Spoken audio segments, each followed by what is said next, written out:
ये एक ऐसा एहसास है जो हम सब ने कभी ना कभी तो महसूस किया ही होगा, है ना, कि सफर में एक एकदम सिंपल सा नाश्ता या खाना भी कितना कमाल का लगता है। चाहे वो ट्रेन की चाय हो या बस में खाया हुआ एक साधारण सा सैंडविच, उसका स्वाद न जाने क्यों कुछ खास ही लगता है। तो सवाल यही उठता है कि भाई ऐसा होता क्यों है? क्या वो खाना सच में बेहतर होता है या फिर इसके पीछे कहानी कुछ और है? चलिए आज इसी दिलचस्प पहेली को सुलझाते हैं। तो ठीक है, इन्वेस्टिगेशन शुरू करते हैं।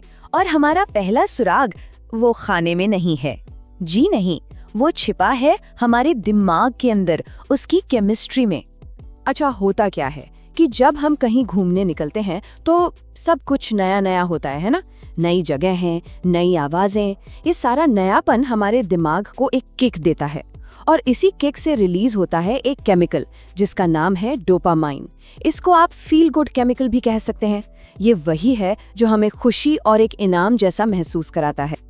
अब यहाँ एक बहुत मजेदार बात है, डोपामाइन उस सैंडविच का स्वाद नहीं बदल रहा, मतलब सैंडविच वही है, लेकिन उस सैंडविच को खाकर जो खुशी मिल रही है, जो मजा आ रहा है, डोपामाइन उस एहसास को कई गुना बढ़ा देता है।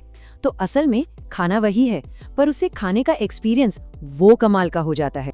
और एक और वजह है, जरा सोचिए, हमारी रोज की जिंदगी, दिमाग में क्या चलता रहता है?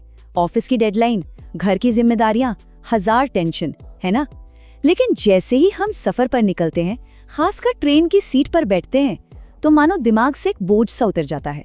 और जब दिमाग इतना रिलैक्स्ड होता है तो वो स्वाद जैसी छोटी छोटी चीजों पर भी पूरा ध्यान दे पाता है। नतीजा, हर एक बाइट का मजा 2 गुना हो जाता है। तो ये तो हुई दिमाग की बात। अब आते हैं हमारे दूसरे सुराग पर, और ये सुराग हमें बताता है कि टेस्ट का सारा खेल सिर्फ जबान का नहीं होता। अरे नहीं, इसमें तो हमारा पूरा शरीर शामिल होता है। कल्पना कीजिए, आप ट्रेन में हैं, एक हल्की सी लय में ट्रेन चल रही है, छुक छुक की आवाज आ रही है, खिड़की के बाहर नजारे बदल रहे हैं और ताजी हवा का हल्का सा झोंका। ये सारी चीजें, आवाज, नजारा, वो हिलना डुलना, ये सब एक साथ हमारी सारी इंद्रियों को, हमारे सारे सेंसेस को जगा देती हैं। और यही तो कमाल है, हमारा दिमाग इन सारे सिग्नल्स को इकट्ठा करता है। आवाज, नज़ारा, महक, स्पर्श और इन सब को मिलाकर एक मजबूत, एक गहरा स्वाद बनाता है। तो ये सिर्फ खाने का टेस्ट नहीं है, ये एक पूरा का पूरा मल्टी सेंसरी एक्सपीरियंस है। ठीक है, 2 सुराग मिल गए। अब बारी है आखिरी और शायद सबसे दिलचस्प सुराग की। ये है स्वाद का मनोविज्ञान, यानी हमारी भावनाएं और यादें कैसे स्वाद को बदल देती हैं। सफर का मतलब क्या होता है? आजादी, रोमांच, एक ब्रेक, ये सारी पॉजिटिव फीलिंग्स होती हैं। तो जब हम इस अच्छे मूड में कुछ खाते हैं तो हमारा दिमाग उस खाने को इन अच्छी यादों और भावनाओं के साथ जोड़ देता है। तो असल में हर निवाले के साथ हम सिर्फ खाना नहीं खा रहे होते, बल्कि उस आजादी और खुशी को भी महसूस कर रहे होते हैं। और इससे खाना वाओ क्या लगने लगता है। और हाँ, एक बहुत ही सीधी सी बात, भूख। सफर में अक्सर खाने पीने का टाइम टेबल बिगड़ जाता है। हम खाते तब है जब सच में जोर की भूख लगी होती है। और ये तो सब जानते हैं कि जब तेज भूख लगी हो तो सूखी रोटी भी कितनी मजेदार लगती है।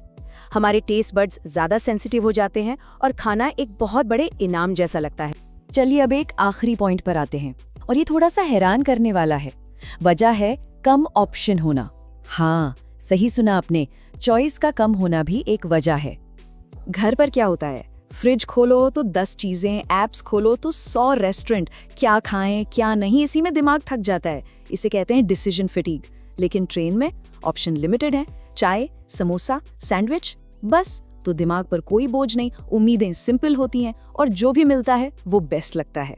तो हमारे पास सारे सुराग आ चुके हैं।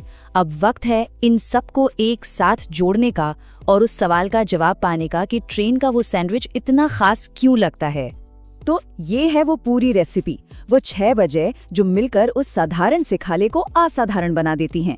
नंबर 1, नई जगह और डोपामाइन का असर। 2, दिमाग का रिलैक्स होना। 3, सारे सेंसेस का एक साथ एक्टिव होना। 4, अच्छी फीलिंग्स और यादें। 5, जोर की भूख। और 6, कम ऑप्शंस का होना। तो देखा आपने, ये कोई जादू वादू नहीं है, ये तो साइकोलॉजी और बायोलॉजी का एक परफेक्ट कॉम्बिनेशन है। एक ऐसा कॉकटेल जो तब बनता है जब हमारा दिमाग और शरीर एक बहुत ही खास और पॉजिटिव स्टेट में होते हैं। और ये सारी बातें हमें एक बहुत बड़े आइडिया तक ले जाती हैं, एक ऐसी सच्चाई जो सिर्फ खाने पीने से कहीं ज्यादा गहरी है। और वो सच्चाई ये है कि स्वाद का असली कंट्रोल हमारी जीभ के पास नहीं बल्कि हमारे दिमाग के पास है। जो भी हम महसूस करते हैं, जो भी टेस्ट करते हैं, उसका फाइनल डिसीजन हमारा दिमाग ही लेता है। और यहीं पर मैं आपको एक सवाल के साथ छोड़कर जाना चाहती हूँ। अगर हमारा माहौल, हमारी सोच और हमारी फीलिंग्स खाने जैसी एक मामूली चीज का स्वाद बदल सकती हैं, तो जरा सोचिए कि ये हमारे जीवन के बाकी अनुभवों पर कितना गहरा असर डाल सकती हैं।